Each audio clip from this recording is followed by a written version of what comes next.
خليني اكلمك بصراحة ومن القلب ومن غير اي تجميل للكلام. ايوه انت اللي ماسك الموبايل دلوقتي ومتردد. فاضل شهرين بس، شهرين مش سنة ولا حتى نص سنة.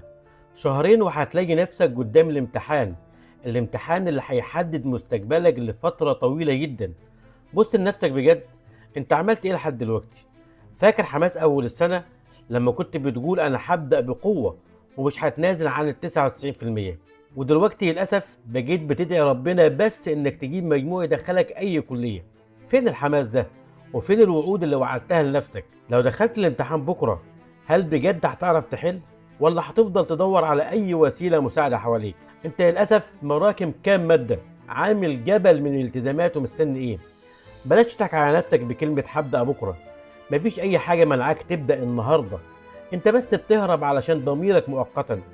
الوقت بيسرقك وأنت بتضيعه في فيديوهات وريلز ملهمش أي لازمة، لدرجة إنك ضيعت نص السنة في نوم وتراخي وسايب مستقبلك بيضيع قدام عينيك. لازم تعرف إن الناس اللي حواليك مش بس بدأوا يسبقوك، دول فعلا بقوا بعيد عنك بمسافات، وسبب بسيط جدا: هم قرروا يتعبوا وانت فضلت مكانك. ولكن مع ذلك لسه في خبر كويس، انت لسه قدامك وقت، مش كتير بس كفاية انه يعمل فرق كبير وينقذك. السؤال هنا: هل انت ناوي تستغل الشهرين دول بجد ولا هتفضل تهرب؟ انا عايزك اول ما الفيديو ده يخلص سيب موبايلك فورا وافصل نفسك عن اي مشتتات وادخل ذاكر. مفيش حجج ولا تضييع وقت في تجهيزات ملهاش اي لازمه. اكتب كل اللي وراك وواجه الحقيقة مهما كانت صعبة.